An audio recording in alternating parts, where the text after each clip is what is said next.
Every town has stories people whisper.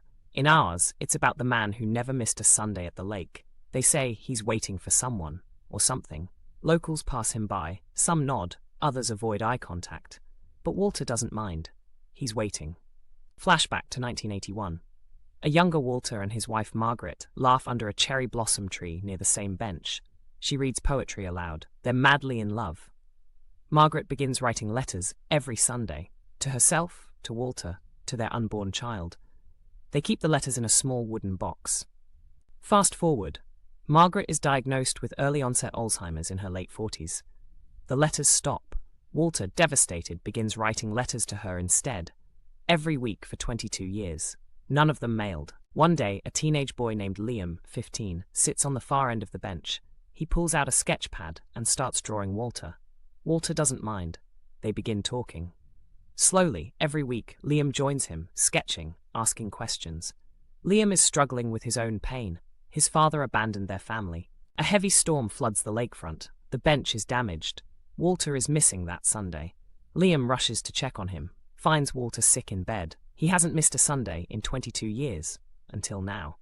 In his fragile state, Walter gives Liam a key to a box under his bed. Inside, hundreds of unsent letters to Margaret. Liam reads one aloud. Dear Maggie, I saw a mother today walk with her little girl. She had your eyes. I cried and didn't pretend not to. Liam is overwhelmed. This is more than grief. It's devotion. Flashbacks deepen. Walter visiting Margaret in the memory care home. She doesn't remember him most days. One afternoon, he reads her favorite poem. For a brief moment, she whispers, Walter, then forgets again. Later, she passes away quietly. Walter is left with the bench, the lake, and the silence. Walter passes away peacefully, one Sunday morning on the bench, with a letter in hand addressed to anyone who needs it. The letter reads, I waited, not for someone to return, but for myself to be ready to move on. Grief doesn't leave, it simply changes form. Liam continues to visit the bench weekly, now with others. It becomes a sanctuary, a place where people read the letters were left behind, a space to cry, sketch, reflect, remember. The final scene shows the lake shimmering at sunset. Liam places a fresh letter in the box marked, take one, leave one, share a story.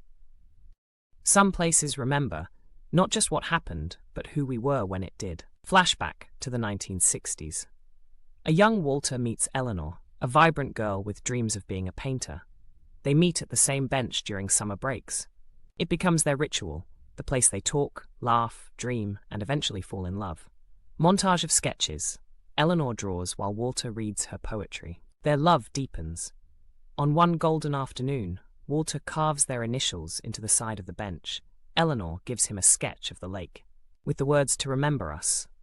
They vow to return every year, no matter where life takes them. War breaks out. Walter is drafted and leaves town. Eleanor sends letters every week, but Walter's replies grow sparse. One day, the letters stop. Eleanor waits by the bench, each day, hopeful. Narration, time doesn't wait, but hearts do.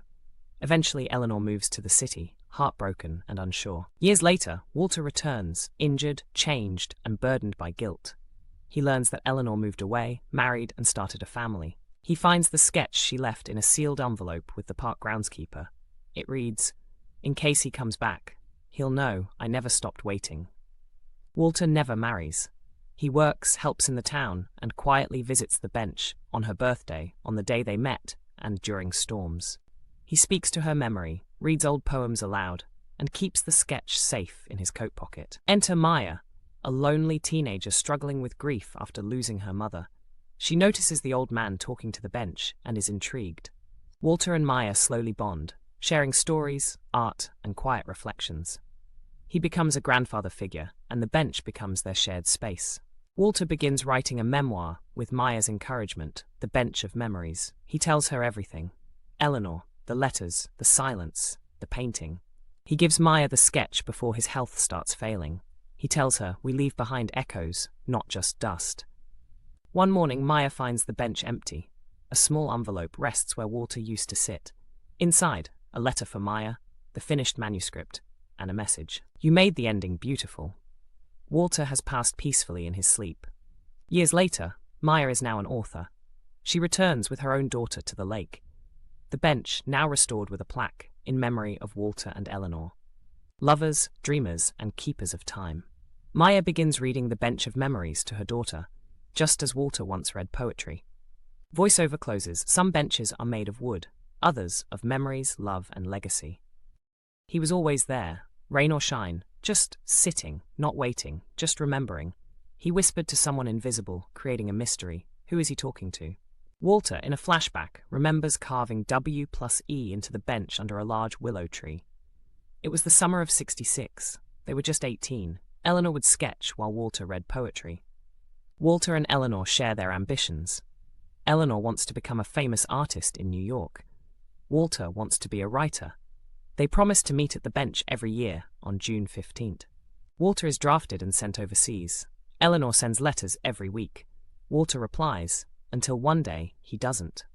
He is injured and spends months in recovery without access to mail. Walter learns from the park groundskeeper that Eleanor left a letter and a sketch for him, just in case he came back. The sketch, the lake and bench, with Eleanor and Walter holding hands. Walter never marries.